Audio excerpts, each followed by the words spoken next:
día de hoy. Estamos en el mes de diciembre, ya nos falta mucho para celebrar la Navidad. El título para el día de hoy tenemos Predicamos a Cristo crucificado. Y nuestra lectura está en 1 Corintios 1, 21 y luego 23. Predicamos a Cristo crucificado y vamos a entender por qué. El verso 21 nos dice: pues ya que en la sabiduría de Dios el mundo no conoció a Dios mediante la sabiduría, agradó a Dios salvar a los creyentes por la locura de la predicación. Y luego el 23, pero nosotros predicamos a Cristo crucificado, para los judíos ciertamente tropezadero y para los gentiles locura. Lo que nos está diciendo en el verso 21 primero es que la sabiduría de Dios no es entendida por el mundo. Sabemos que la humanidad cree tener su propia sabiduría. Tenemos inteligencia, entendimiento y buscamos que aplicarla en nuestro diario vivir.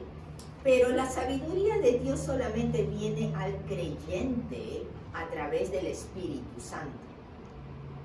Aquel que no tiene esa relación con Dios directamente no va a poder recibir las cosas espirituales, porque para el hombre natural, nos dice la palabra, son locura. Y eso lo vemos y lo podemos apreciar en el mundo. ¿Por qué? Porque las cosas espirituales no se ven con nuestros ojos terrenales o nuestros ojos físicos. Se sienten y se viven y se experimentan, y podemos ser testigos de eso con nuestros sentidos espirituales solamente.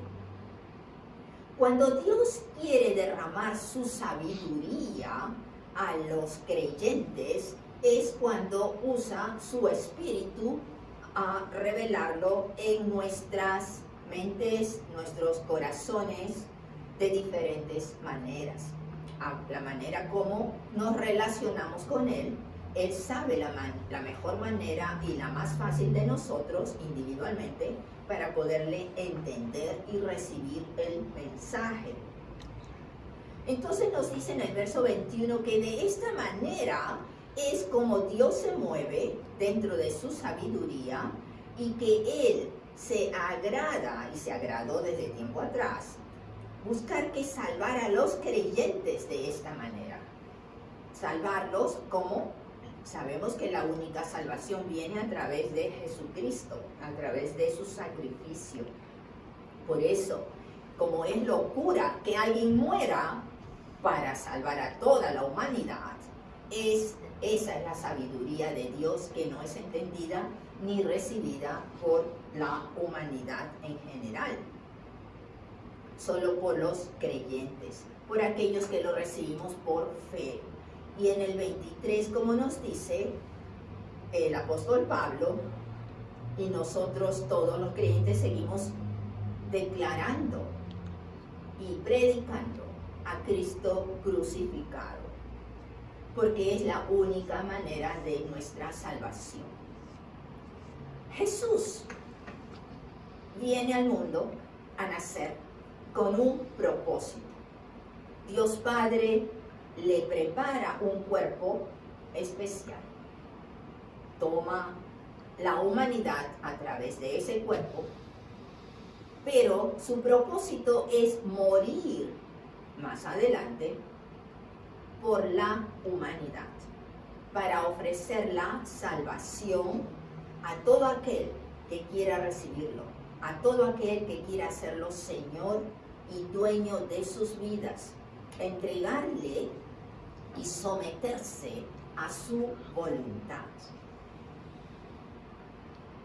Él vino y nació con ese propósito, para sufrir ese sacrificio perfecto. Ahora, Él como humano pasó tentaciones. Tentaciones que a veces pensamos, lo tentó en esto, pero no en lo otro. Cosas que nos pasan a nosotros de repente, buscamos que compararlo. Pero si pensamos y revisamos los evangelios en referencia a la tentación de Jesús en el desierto, vemos tres aspectos de esta tentación, que son los mismos aspectos o las mismas categorías, digamos, que sufre el humano. Estas tres categorías se dan primero en el cuerpo, luego en la mente y también en el espíritu. ¿Por qué? Porque somos también nosotros tres en uno. Somos un alma, que en el alma tenemos nuestra mente, nuestras emociones, nuestros deseos. Somos un alma que tiene un espíritu y que vive en un cuerpo. Cuando vemos la tentación de Jesús, por ejemplo, en estos tres aspectos, porque primero el enemigo, el diablo, le dice, le ofrece, ya que eres el Hijo de Dios, convierte estas piedras en pan. Y la segunda, o sea, el pan es la carne, porque obviamente tenía hambre como humano ya 40 días. En el desierto sin agua y sin comida va a tener hambre.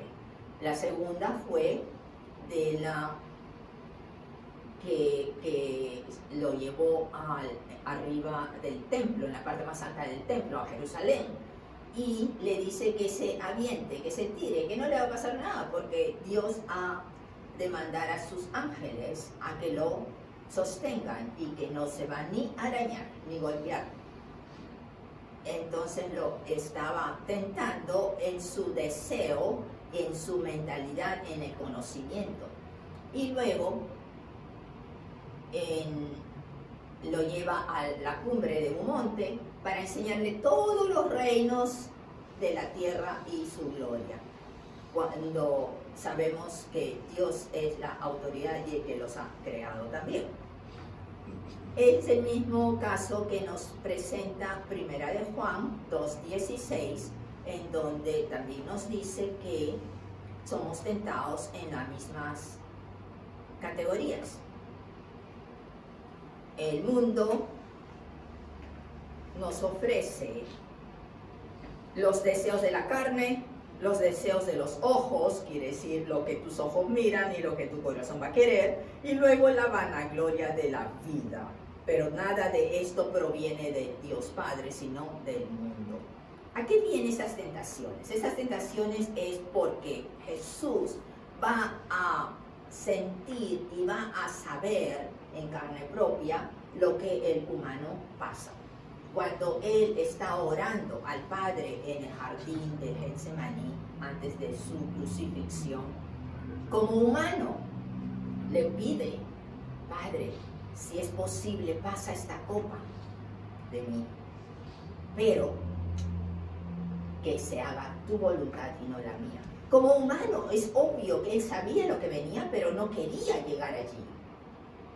Muchos de nosotros no queremos problemas, queremos evitarlos, corremos más bien escapándonos de esos problemas o de esas tormentas.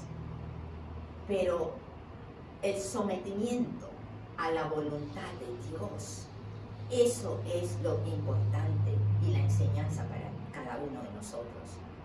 La insistencia de seguir en ese camino, venga lo que venga, resistamos, porque más adelante vamos a tener nuestra recompensa. Siguiendo, sabiendo que seguimos ese camino recto, ese camino que Dios tiene separado para nosotros. Muchas veces las tribulaciones vienen como resultado de nuestras propias decisiones. Tengamos en cuenta que toda decisión debe ser sometida a la voluntad de Dios para que Él nos corrija, si esa no es su voluntad, que nos dirija por donde Él quiera llevarnos. Y sabemos que todo va a ser para nuestro beneficio. Entonces, ¿por qué nosotros siempre estamos deseosos de caminar en nuestro camino, de llevar las cosas de acuerdo a nuestra mentalidad, a lo que pensamos, a lo que queremos y planificamos? Porque dentro de nosotros, aun cuando venimos a los pies de Cristo y Cristo nos limpia y nos va a separar para servirlo y servir la voluntad de Dios, dentro de nosotros todavía hay ese aguijón del que habla Pablo, el apóstol Pablo, ese aguijón que es la naturaleza de pecado, en donde si nosotros le prestamos atención a las cosas del mundo, nos va a llevar a tratar de sacar del camino de Dios. Y eso es fuerte, porque el pecado es una fuerza que nos va a aplastar, nos va a buscar que traer hacia abajo siempre y estar bajo su dominio, como nos dice la palabra. Cuando venimos a los pies de Cristo y le entregamos nuestra vida, nos sometemos a su voluntad y tratamos de seguir, y digo tratamos porque nadie puede seguir un camino perfecto de la voluntad divina a través del Espíritu Santo.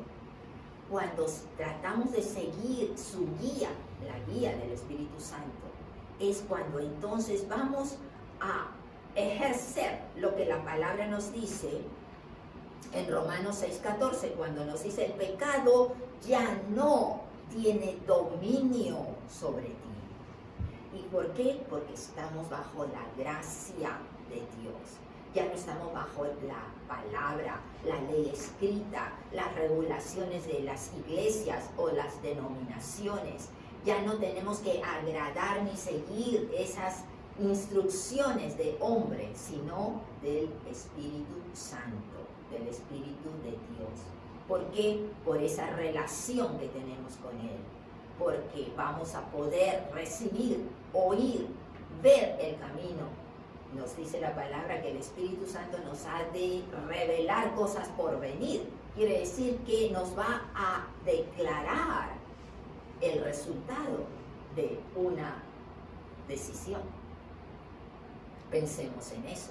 Entonces, es un régimen nuevo, es una ley nueva, que es la ley de la fe. Bajo la gracia vamos a caminar entrando en ese pacto de haber recibido el nacimiento de Jesús en este mundo, con su crucifixión y la resurrección, que es lo que trae el nuevo pacto para todo creyente. Aleluya. Es allí cuando volvemos a nacer, cuando nacemos en ese nuevo ambiente, una nueva regulación, que tenemos que seguirla solamente por la ley de la fe, que tenemos que oír, ser guiados, ser enseñados, dirigidos y llenos del Espíritu Santo. Amén. Gloria a Dios, gloria a Dios. ¿A qué viene todo esto? ¿Cómo caminamos en ese camino? Solamente por la renovación de nuestra mente. ¿Cómo renovamos nuestra mente? Tenemos que borrar todas las enseñanzas pasadas, todas las tradiciones que hemos estado acostumbrados a hacer en cada año. Por ejemplo, en la celebración de la Navidad, hacemos tradición de muchas cosas y las traemos al día de hoy. Podemos tenerlas, no estoy diciendo que es pecado hacerlo, sencillamente que no sea en el enfoque que porque lo hacemos vamos a agradar a Dios. Eso no es verdad, eso no es una doctrina sana, eso no es una doctrina que nos enseña la palabra. Porque lo hacemos con alegría, porque tal vez mueve nuestro espíritu a adorarlo, a buscarlo más. Sería un buen enfoque, no el que lo tenemos que hacer para que nos dé el resultado de agradar a Dios o que Dios nos vea con mejores ojos. No. Cuando hacemos algo, nos dice la palabra, debemos hacerlo como para Él, ¿ya? Cuando decoramos para Navidad, ponemos las cosas que son de tradición, el arbolito, el nacimiento, etcétera, etcétera. Cada año se comercializa más el mundo, te hace gastar más dinero también. Y los regalos, intercambio de regalos, etcétera, depende de ti, depende de tu condición económica y tu corazón. Pero la celebración de Navidad, el enfoque, que no sea el centro esas decoraciones, que no sea el centro de la atención todas las luces y regalos, que el centro de la atención sea Cristo Jesús, que el enfoque principal sea esa relación que debemos traer a los pies de Jesús, porque nació, darle gracias por su sacrificio, porque quiso venir a este mundo para sufrir, para que nosotros no suframos. Él quiso ofrecer su salud, su sanidad, y dejó su trono por cada uno de nosotros. Sin embargo, cuando estuvo aquí en la tierra durante su ministerio terrenal, no fue reconocido como tal. Ahora, nosotros tenemos el privilegio de tener el Antiguo Testamento y el Nuevo Testamento en un solo libro, que lo tenemos a la mano. No tenemos que buscarlo en rollos, en diferentes sitios, viajar a uno y otro lado para conseguir la información. Lo tenemos a la mano. Pero muchas veces cuando se lee, no se lee con el interés de recibir la revelación. He allí cuando tenemos que presentarlo al Señor, decirle: Señor, dame de tu sabiduría, dame del entendimiento.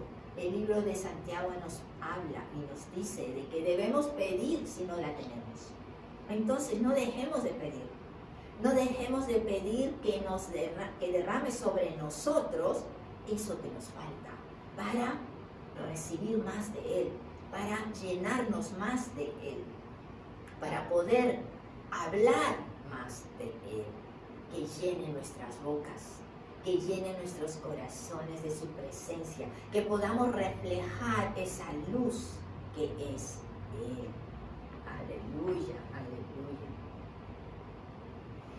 El mundo, por ejemplo, te dice: a como tú piensas, es a como tú vas a sentir. En otros te dicen: no, primero viene el sentir de tu corazón, es lo que va a revelar lo que tú piensas. O uno u otro. ¿Qué es lo que nos dice la palabra? La palabra nos habla de esa renovación de que está hablando, la renovación de tu mente. Si tenemos la palabra de Dios en nuestra mente, una pizarra que ya se borró, ya se limpió de todas esas cosas enseñadas de antes, y ahora estamos recibiendo esta revelación que viene con el pacto nuevo, con la sangre de Cristo en la cruz, vamos a estar abiertos a una nueva enseñanza. Y eso es lo que va a traer que en esa nueva enseñanza podamos caminar en ese camino de luz, en ese camino recto, ese camino sobre la roca. Para no caernos, para no desviarnos, tenemos que estar siempre de la mano de Cristo Jesús. Día a día tenemos que venir a su cruz, tenemos que arrepentirnos, tenemos que entregarle nuestro día. Señor, glorifícate en este día, y en todo lo que haga, que sea siempre para tu nombre, para tu gloria. Entonces, cuando aprendemos de esta enseñanza que el Espíritu quiere depositar en cada corazón y en cada mente, es cuando más amor vamos a tener en la búsqueda de Dios, y más amor vamos a tener para depositar en nuestro prójimo. ¿Cómo lo hacemos? Cediéndole paso al Espíritu Santo que nos llene y dejándolo obrar en nuestras vidas. Porque muchas veces decimos: no, déjame ayudarte. Dios no quiere ayuda de ningún humano, porque si no, no sería Dios, si es que Él necesita esa ayuda para hacer su obra. Cuando el otro día, no sé mucho, leí uno de esos versos que vienen y que a veces la gente manda a través de WhatsApp o diferentes mensajes, y que dice que tú hagas una parte y lo que no puedas hacer, que Dios haga el resto, hará el resto. Entonces yo lo leo y me sonrío y digo, eso no es verdad. Aunque suena bonito, no es cierto, no es bíblico. ¿Por qué? Porque si tú vas a hacer una parte y Dios va a hacer, digamos, la mitad y Dios hace la otra mitad, estarían dividiendo la gloria de Dios o tu gloria. A Dios, nos dice la palabra, no le gusta, Él no va a compartir su gloria con nadie. Entonces no es verdad que tú hagas una parte y Dios lo va a complementar, no es cierto. Cuando nos sometemos a su voluntad y hacemos lo que Él nos pide que hagamos, es diferente a que nosotros iniciemos algo. Y si no podemos, entonces Él va a reaccionar. No. Nosotros seguimos la guía y el liderazgo del Espíritu Santo únicamente. Cuando te dice, camina por este camino, y cuando des el primer paso, encontrarás que mi poder va a empezar a actuar. Eso es muy diferente. Y me viene a la mente ahorita, por ejemplo, Josué. Dios le habla que van a cruzar el Jordán. Pero en diferencia a Moisés, que con su vara Dios le dijo que